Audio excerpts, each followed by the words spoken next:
No vídeo de hoje, a gente vai falar sobre algo que eu comento muito aqui com vocês no canal, sobre algo que eu cito, pincelo, é uma coisa assim que eu às vezes até espero que vocês já saibam, porque, eles já devem ter assistido os outros 200 vídeos daqui do canal. Mas é uma coisa que eu nunca de fato parei pra explicar essa distinção, de onde que vem essa distinção. Então hoje eu vou dar uma explicada assim por alto, né, fazer uma abordagem superficial, ao mesmo tempo abrangente, dos 3 grandes modos narrativos que a gente consegue encontrar na narrativa audiovisual. Meu nome é Bea Góes e você está assistindo ao Narratologia.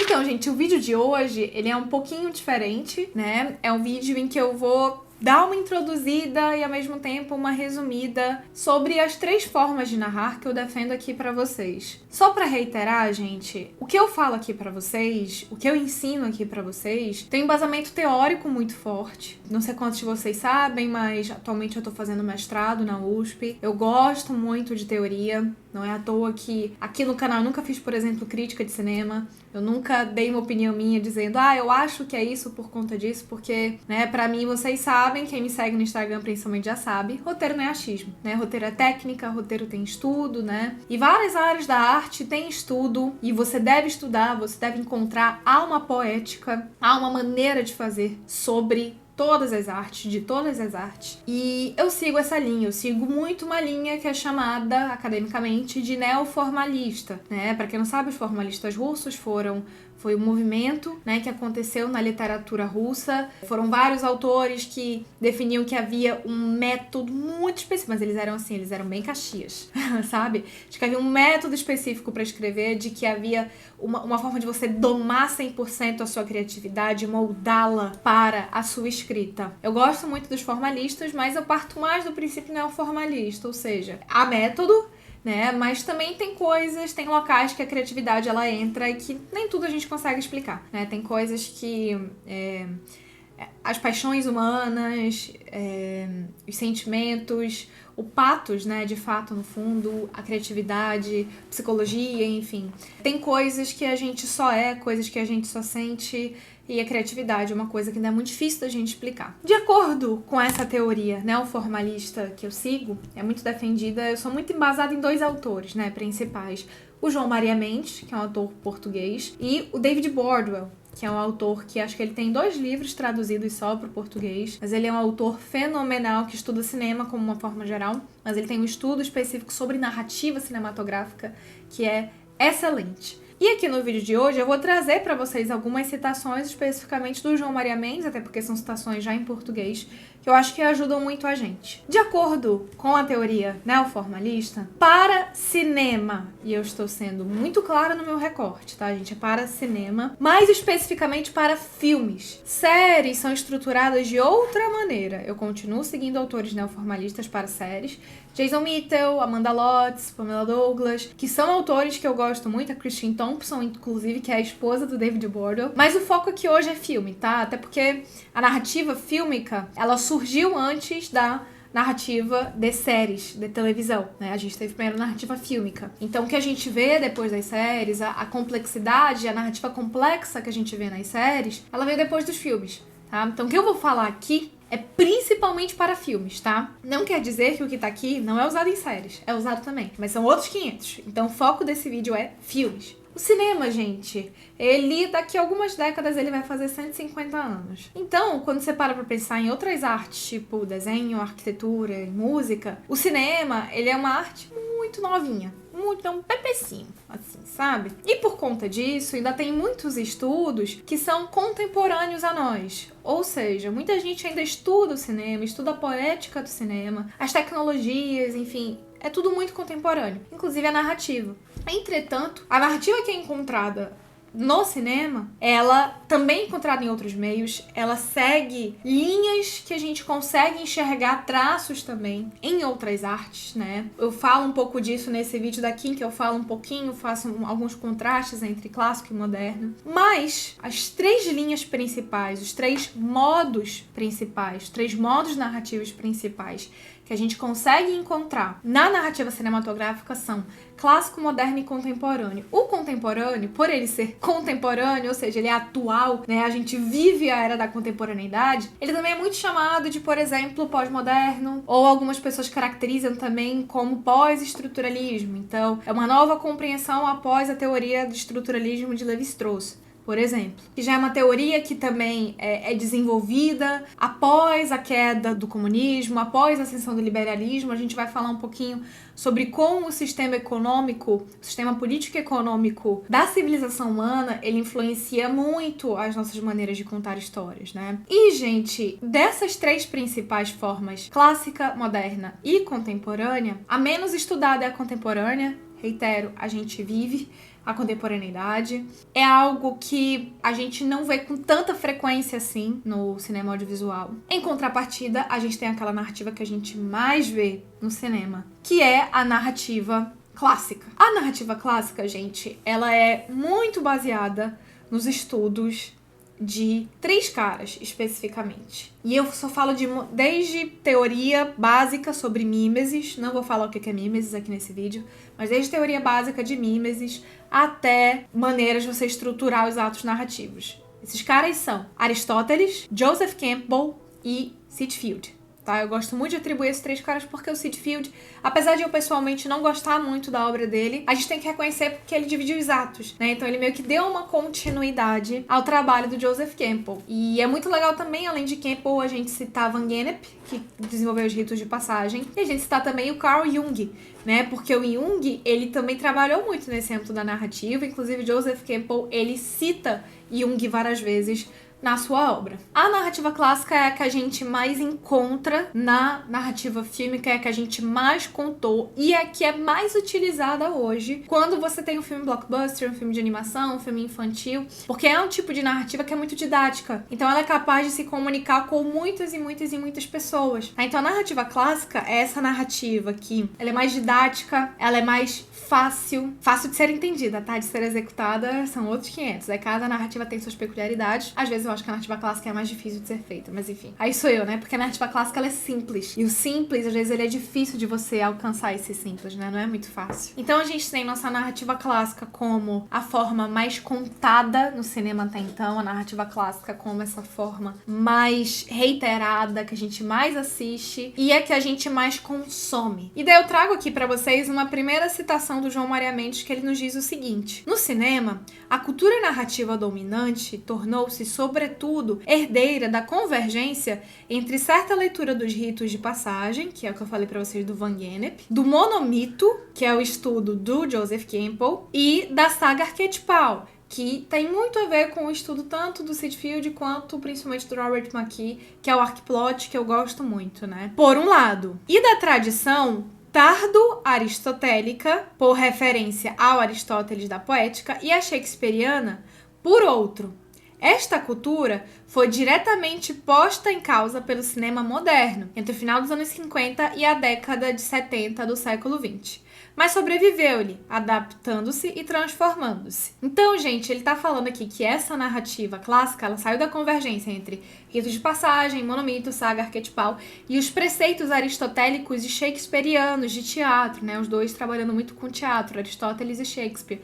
Então, da convergência, resultou-se a narrativa clássica que a gente conhece hoje no cinema, tá? Antes da gente falar um pouquinho do moderno, eu quero só trazer mais outra citação do João Maria Mendes, que ele traz aqui pra gente sobre a narrativa clássica. Então, ó, presta atenção. O primeiro modelo, herdeiro dos ritos de passagem, e ele tá falando primeiro modelo, gente, inclusive cronologicamente, tá?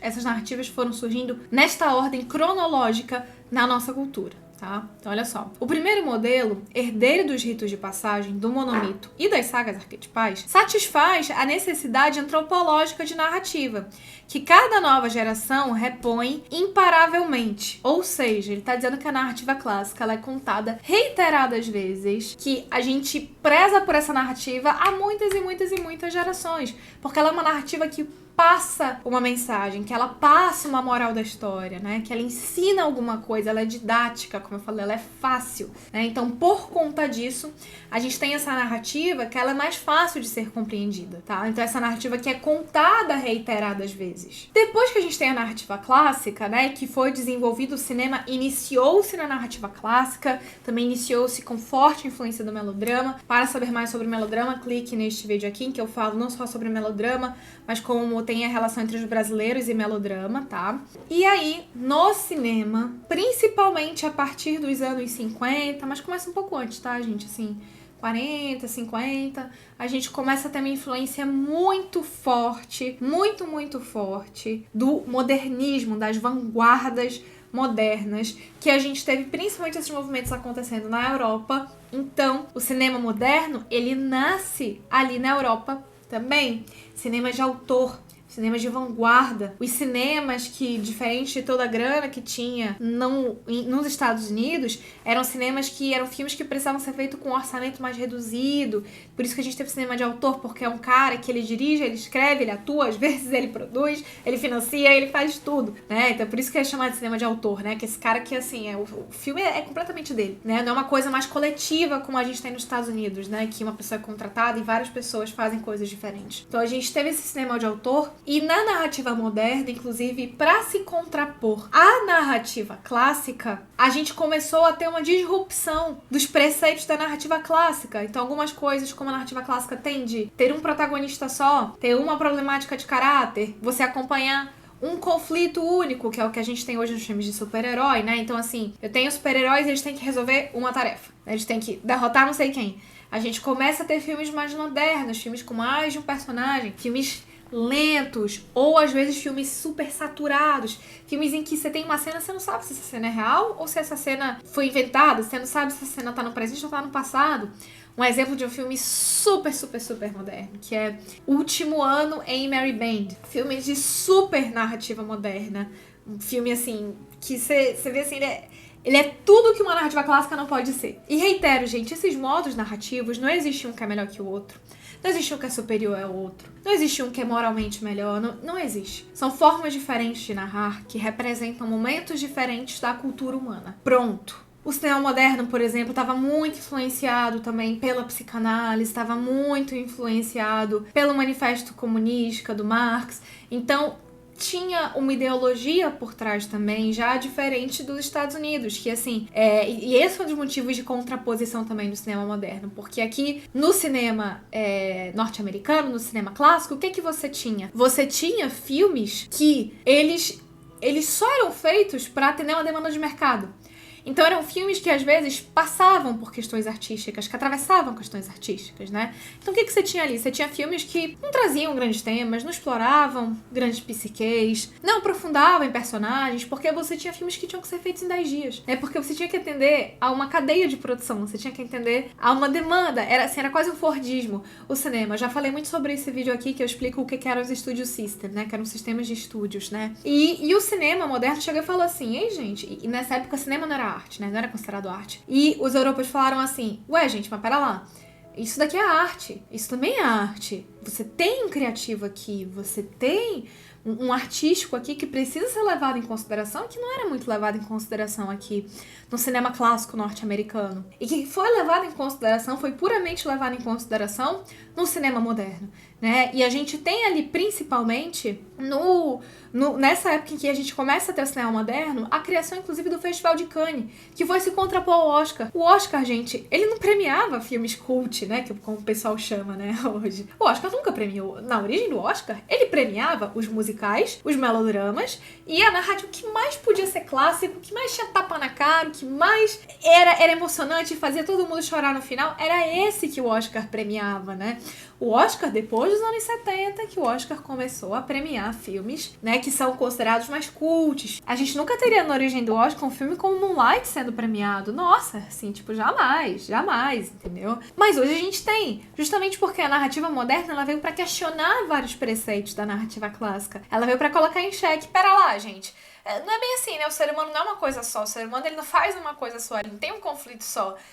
Pera lá, nem sempre a gente tem um final feliz. Às vezes a gente tem um final triste numa história, né? E vamos colocar isso em xeque, vamos colocar isso em questão, né? Então, a narrativa moderna, ela veio pra se contrapor a essa clássica, né? Então aí a gente começa a ter a narrativa clássica, que ainda é a que a gente mais conta, ainda é a que a gente prefere, é a que a gente mais gosta, é a que a gente não tem que raciocinar quando assiste, é a que a gente chega e fala assim, nossa, eu queria um filminho leve hoje pra assistir. Narrativa clássica, sabe? Vários filmes, premiados inclusive, The Green Book, La La Land, O Diabo Veste Prada, filmes de super-herói, todos os filmes da Disney, todos os filmes da Pixar, todos eles são de narrativa clássica, né? Em contraponto, a gente tem filmes de narrativa moderna, como, por exemplo, os filmes Moonlight, os filmes do Tarantino orbitam muito em narrativa moderna, os filmes dos irmãos Coen também, onde os fracos não têm vez. A gente também tem os Coen já brincando um pouquinho com a contemporaneidade, como a gente tem o Grande Lebowski, por exemplo, mas são filmes super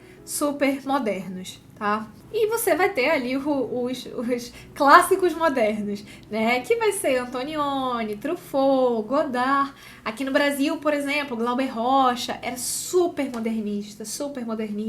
O cinema novo é uma corrente de cinema moderna também. A gente foi muito influenciado pela Nouvelle Vague francesa, que é moderna.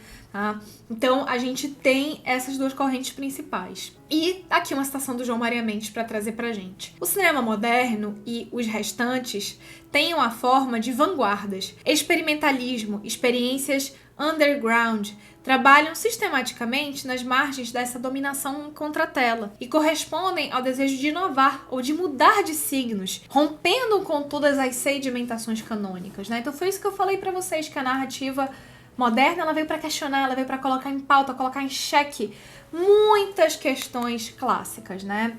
E aí, gente, a gente tem a narrativa que é a menos estudada, que é a que a gente menos tem referências sobre, que é a narrativa contemporânea ou pós-moderna, ou até mesmo pós-estruturalista, que o pessoal também gosta de chamar. O que a gente vai ter, gente? A narrativa contemporânea, ela vem um pouco dessa ascensão, dessa questionamento sobre capitalismo, questionamento sobre comunismo, principalmente de uma ascensão liberalista, né? Em que as pessoas podem ser livres para fazer o que elas quiserem. Você pode ter uma arma, não ter uma arma, você pode fazer o que você quiser, não fazer nada se você não quiser. Sabe assim, essa coisa da liberdade de escolha, da quebra da sociedade estratificada em que você não podia mudar de classe social, né? Essa liberdade e esse nosso mundo atual, um mundo que também ainda tem que melhorar, mas já aceita muito mais as diversidades, é um mundo que ele também traz muitos questionamentos. Porque assim, o modernismo, gente, percebam, ele ainda trabalhava dentro de códigos e signos reconhecíveis. A possibilidade de liberdade, a possibilidade de mudar, a possibilidade de fazer o que você quiser, isso traz para o ser humano novas vontades, isso traz novos ímpetos. E ao mesmo tempo, os eventos históricos que a gente presenciou também trazem pra gente reflexões sobre a nossa própria natureza como ser humano, de que no fundo a gente é bicho e a gente tem impulsos e a gente opera de acordo com coisas que a gente não consegue explicar, percebe? Então é como se, assim, na narrativa clássica, tudo é explicado, tudo faz sentido, tudo tem um sentido bem preto no branco, tudo é fácil, tudo é didático, tudo é lindo e maravilhoso, cheiroso, tudo é harmônico e perfeito. Na narrativa moderna, tudo é uma desgraça. Tudo é uma desgraça, tudo tem que ser questionado, tudo é pauta política, tudo é movimento social, tudo tem diversidade. Isso é a pauta moderna. Na pauta contemporânea é assim, por que vocês estão brigando, clássico e moderno, sobre um dizer que gay não pode ter e o outro dizendo que gay tem que ter? Dane-se, gente. Dane-se. Isso não importa. Vocês percebem como isso não importa? O que importa mesmo é que a gente é ser humano e que a gente gosta de copular. O gênero que é, se é macho, se é fêmea, se não é nem dos dois, pouco importa. O que importa da gente pensar é que nós temos impulsos e nós temos ímpetos e nós temos uma natureza animalesca que a gente não consegue renegar. E que às vezes tem coisas que a nossa linguagem, que as nossas palavras, que a nossa comunicação, elas não conseguem dar conta. Que a gente tem vontades, que a gente tem impulsos, que a gente tem sentimentos, que a gente tem remorsos, a gente tem sensações paradoxais, a gente tem questionamentos de vida que a gente não consegue explicar. A gente só sente E é isso aí. Então é como se assim, gente, a narrativa contemporânea, a narrativa clássica construiu conceitos, né? A narrativa moderna questiona esses conceitos. A narrativa contemporânea fala assim, esses conceitos não importam, não faz o menor sentido, sabe? E eu, enfim, até peço desculpas pra vocês porque a narrativa contemporânea ainda não é minha área de expertise. Agora que eu tô compreendendo mais a narrativa moderna, né? Porque nós, como narradores, a gente tem que entender muito bem a clássica, pra depois entender a moderna, pra depois entender a contemporânea, né? E também não tem muito estudo sobre ela, né? O que eu mais recomendo pra vocês é Deleuze, né? Porque Deleuze, ele estuda muito, tá? E as obras finais também do Foucault, elas são muito boas. Por exemplo, As Palavras e as Coisas é bem legal. O Foucault, ele vai justamente questionar essa questão da linguagem, sobre como a linguagem não dá conta, fala sobre política, fala sobre como os movimentos econômicos e políticos mudam a nossa maneira de pensar, mudam a nossa maneira de produzir arte. Então é muito interessante também. Recomendo essas leituras para vocês. Pesquisem muito sobre cinema de fluxo, tá, gente? A gente considera muito esse cinema contemporâneo como cinema de fluxo, né? A gente pode ter como exemplo aí o filme Clímax, de Gaspar Noé. Os filmes do Gaspar Noé costumam ser filmes contemporâneos. Árvore da Vida é um filme mais contemporâneo também. Eu falei, os filmes dos irmãos Coen, eles são modernos, mas eles costumam ter uma pitadinha de contemporâneo. O nonsense, gente, aquilo que não faz sentido, Rick and Morty tem muito nonsense. Essa temática nonsense, ela veio da contemporaneidade. Percebe? E daí, enfim, já é papo para outro vídeo, mas a gente consegue ter temas, a gente consegue juntar elementos desses três modos numa mesma narrativa. Sim, conseguimos. Como eu falei pra vocês, o Rick and Morty tem uma narrativa clássica, uma estrutura clássica em cada episódio. Tem um conflito que começa e termina. Mas o tema de Rick and Morty é muito nonsense, é muito bizarro. Essa coisa que não faz sentido, mas esse não faz sentido que a gente, de alguma forma, compreende e se diverte, é completamente contemporâneo. Porque isso é uma coisa que não faz sentido, mas que a gente entende. Mas pera lá, como é que você entende uma coisa que não faz sentido? Porque, sei lá, é engraçado. Como é engraçado? Você não consegue explicar, você só sabe que é, percebe? É nisso que a narrativa contemporânea trabalha. As coisas que elas são, que não tem uma explicação pra elas serem, elas só são. Percebe? Então, é assim que a gente tem essas três formas de narrar.